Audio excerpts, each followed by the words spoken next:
Boa noite. Mais uma vez aqui, atendendo ao pedido e ao convite de Simone e Ivo, né? Nós estamos aqui para comentar o Evangelho na Casa de Francisco. Eu sou Daniele Fernandes, faço parte da evangelização infantil e estou muito feliz de mais uma vez estar aqui com vocês. Antes de tudo, eu gostaria de saber se estão todos me ouvindo. Estão me ouvindo bem? Por favor, dê um ok. Se estão todos ouvindo bem, para que nós possamos começar a leitura do nosso Evangelho. Boa noite, tudo bem?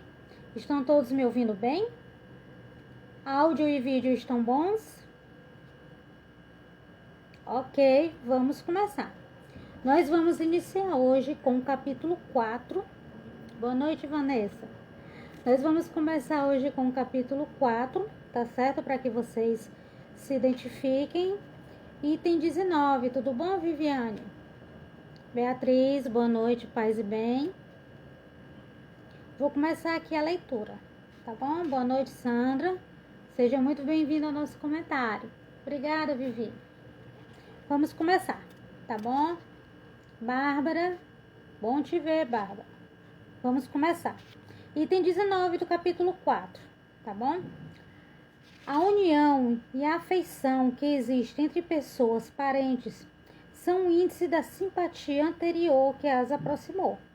Daí vem que, falando-se de alguém cujo caráter, gostos e pendores nenhuma semelhança apresentam com um dos seus parentes mais próximos, costuma-se dizer que ela não é da família.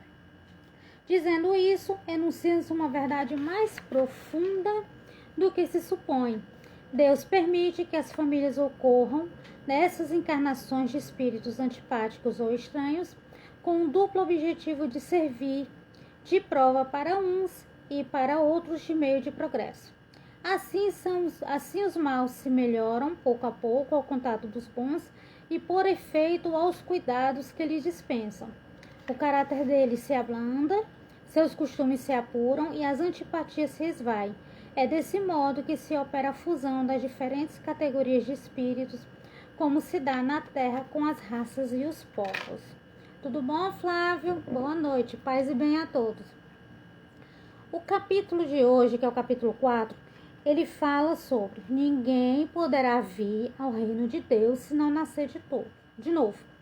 Da mesma forma que nós fazemos nas outras oportunidades, nós vamos começar explicando o que é o capítulo, o nosso entendimento espírita e como nós podemos ver nos dias atuais. A primeira coisa, este capítulo, ninguém poderá ver o reino de Deus se não nascer de novo, é um capítulo explicativo sobre o que é a reencarnação. Ele mostra nos seus itens de uma maneira muito clara como se processa a encarnação, tá certo? Então eu vou começar no início, quando ele vai fazer uma menção à reencarnação e à ressurreição. O que é que nós devemos manter isso com clareza? A reencarnação já fazia parte dos dogmas judaicos. Eles usavam o nome reencarnação. Os saduceus não acreditavam de forma alguma. Porém, os judeus não tinham isso bem definidos, tá certo? Isso tem que ficar claro, tá? Distinguindo ressurreição de reencarnação, a palavra em si. Ressurreição, tá certo? É quando é a ideia de voltar ao corpo pelo corpo, tá certo? E isso hoje, aliás, isso é impossível, sempre foi. Por que a ressurreição, pela palavra, pela denotação da palavra, é impossível? Por quê? Porque o nosso corpo, os nossos órgãos, quando estão doentes, eles falecem. E em falecendo, este corpo ele não consegue mais reagir aos impulsos cardíacos, aos impulsos sanguíneos, ele não consegue mais reagir. Depois que aquele corpo é sepultado após o seu falecimento, ele vai voltar ao pó. Do pó viemos, ao pó voltaremos. Então é impossível a ressurreição voltando corpo por corpo. A reencarnação, ela vem de uma maneira mais próxima, mais didática, para que você consiga compreender. A reencarnação é a oportunidade de nós voltarmos, mas não no mesmo corpo. Isto está claro em relação tanto às leis divinas, como com relação à ciência, ok? O que vem falar lá no início? Ele vai citar Lázaro e vai citar Elias, dentro da passagem que Jesus vem falar com Nicodemos. Lázaro era um amigo de Jesus, que ele tinha uma doença que fazia com que os batimentos cardíacos chegassem ao ponto de ficarem tão fracos que não havia sua percepção. Então, após algum tempo em que a pessoa ficava num estado latente, sem ter movimentação, certo? E que facilmente as pessoas, ao examinarem, eram enganados por essa doença, algum tempo depois ele retornava, certo? Todos os batimentos cardíacos retornavam e a pessoa havia uma reanimação, ela abria os olhos, até como na passagem de Jesus ele fala que Lázaro se levantou, sentou e jantou com Jesus, certo? Sob a passagem de Elias, tá certo? Jesus vem tocar na reencarnação, quando ele cita que Elias hoje já renasceu, e ele fala sobre a questão de Elias hoje ser João Batista, hoje não, naquela época, né?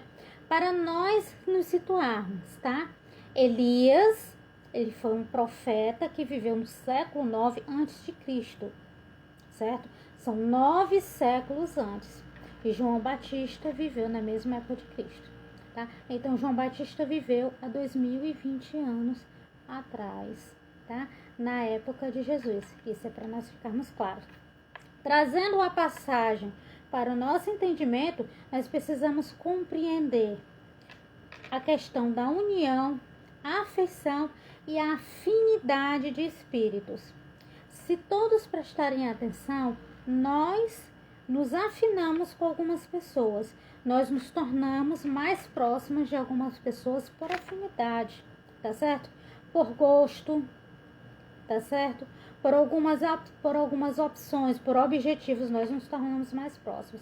E essas questões, essas afinidades é que faz com que nós nos aproximemos para nós formarmos famílias. Existem espíritos que vêm compor esta família que não são tão afins? Tem. E isso é um caráter missionário da própria família que aceita este espírito com o objetivo de ajudá-lo e auxiliá-lo naquela encarnação.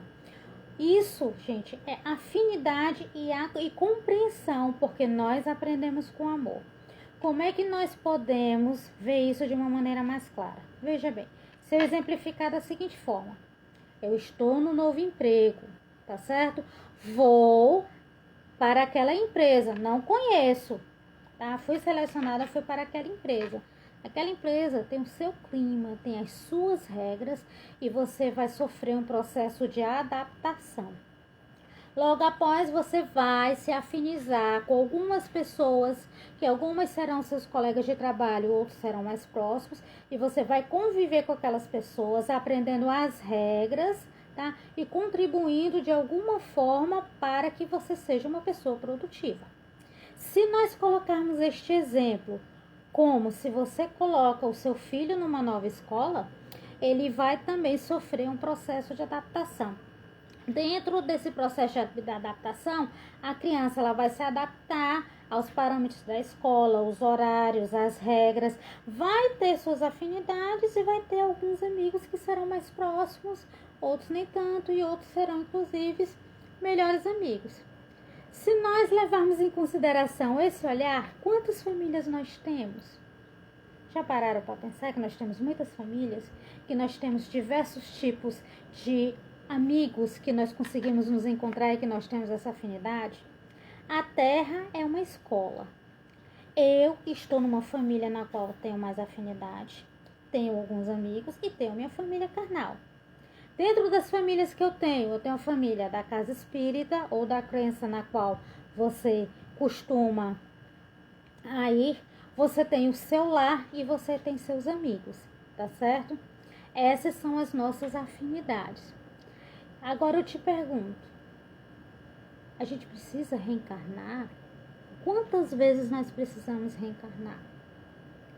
Quantas vezes é preciso voltar ao ventre para reencarnar? Já pararam para se perguntar sobre isso? Quantas vezes, alguma vez passou pela sua cabeça para pensar assim, já tá bom, não preciso mais reencarnar? Mas na verdade nós não lembramos o que fazemos. Pela justiça divina nós temos essa oportunidade sem a necessidade de lembrar. Nós reencarnamos até que seja necessário para um aprendizado. Enquanto nós estamos nessa escola e não conseguimos aprender, nós temos que voltar. É como se nós estivéssemos fazendo uma prova o tempo inteiro.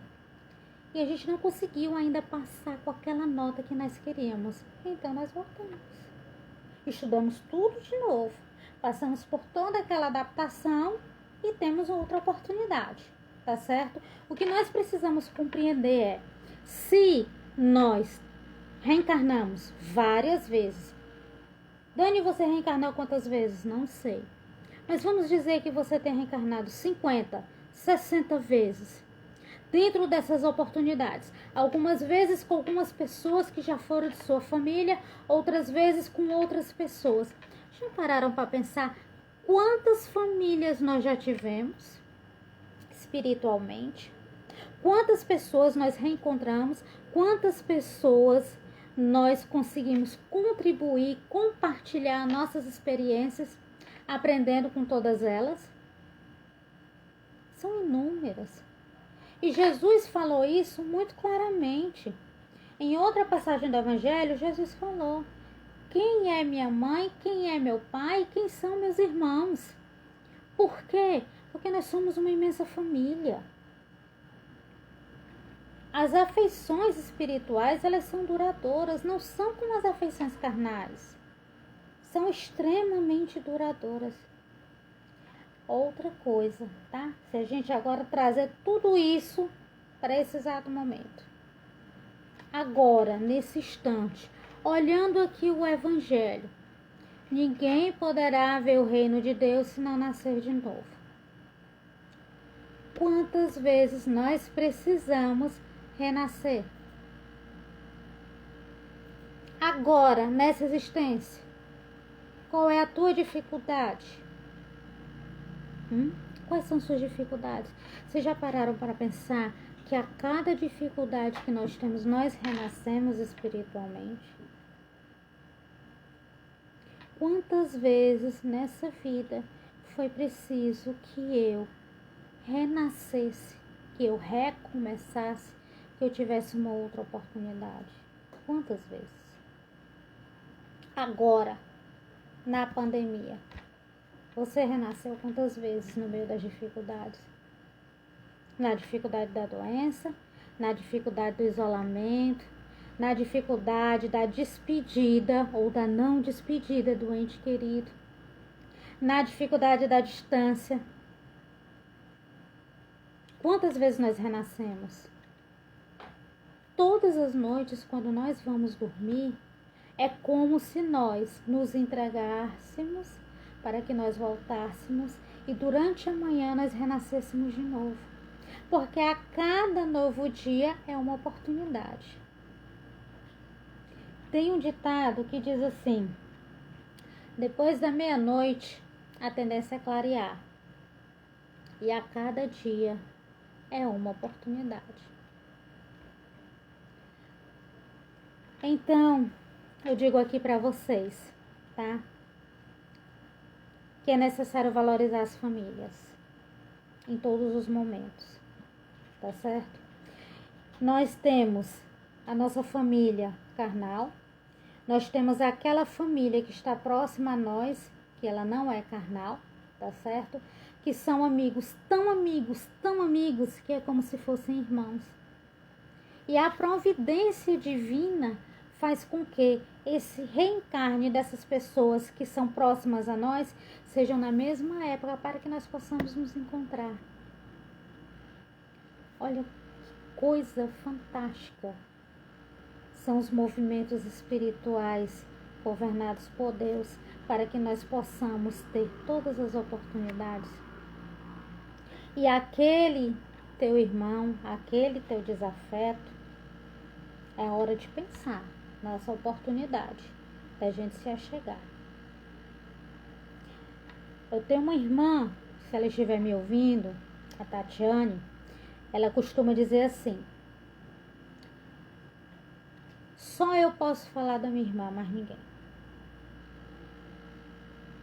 Por quê? Porque a gente aprende a se amar.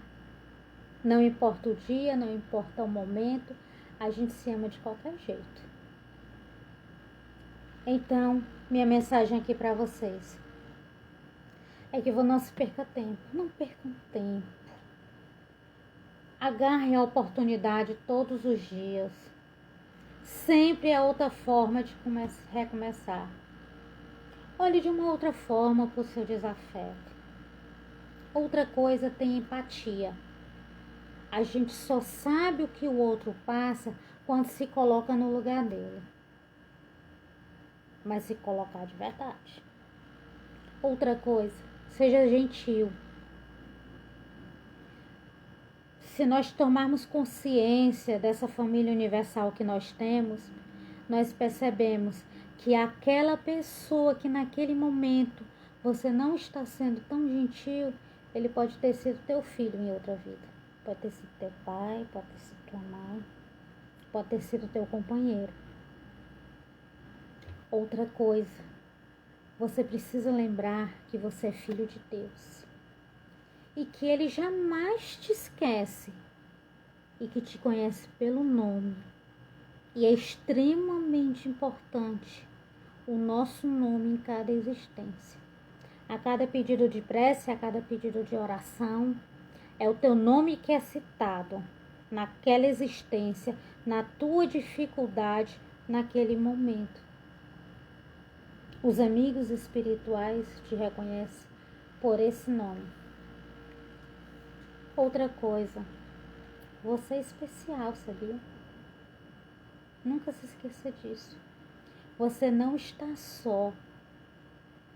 Nem naqueles momentos em que você achou que não poderia contar com ninguém, os amigos espirituais estavam ao teu lado. Aqueles amigos que estiveram contigo em outra existência, esses espíritos por afinidade, eles estão do teu lado te ajudando. São espíritos amigos, fizeram parte da tua família em algum momento e nunca vão te deixar.